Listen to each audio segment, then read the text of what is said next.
ମାନସିକ ପୂରଣ ପାଇଁ ଆଣ୍ଠୋଇ ଆଣ୍ଠୋଇ ଆସିଲେ ମହିଳା ମା ତାରିଣୀଙ୍କ ମନ୍ଦିରକୁ।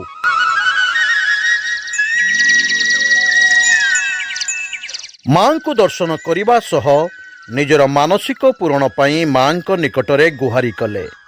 ଦର୍ଶକ ବନ୍ଧୁ ଭଲ ଭାବରେ ଦେଖନ୍ତୁ ଏହି ଦୃଶ୍ୟକୁ, ଯାହାକୁ ଆମେ ଆପଣଙ୍କୁ ବାରମ୍ବାର ଦେଖାଉଛୁ। ଏହି 45 ଡିଗ୍ରୀ ଖରାରେ ଆଣ୍ଠୋଇ ଆଣ୍ଠୋଇ ପିଚୁ ସଡ଼କ ଉପରେ ଆସିବା କେତେ ଯେ କଷ୍ଟକର ଆପଣ ଅନୁଭବ କରିପାରୁଥିବେ।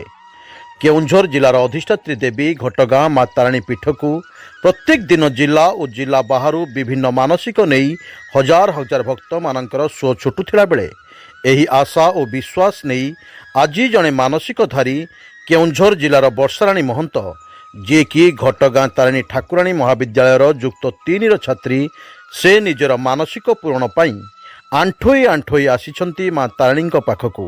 ମାଙ୍କୁ ଦର୍ଶନ କରିବା ସହ ନିଜର ମାନସିକ ପୂରଣ ପାଇଁ ମାଙ୍କ ନିକଟରେ ଗୁହାରି କରିଛନ୍ତି।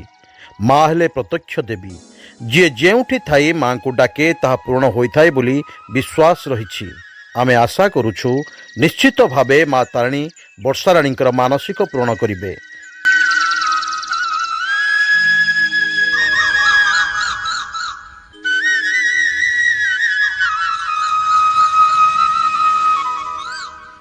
କେଉଁଝରରୁ ଜିଲ୍ଲା ପ୍ରତିନିଧି ଦଶରଥ ବାରିକଙ୍କ ରିପୋର୍ଟ, ସ୍ୱତନ୍ତ୍ର ଓଡ଼ିଶା ଲାଇଭ୍।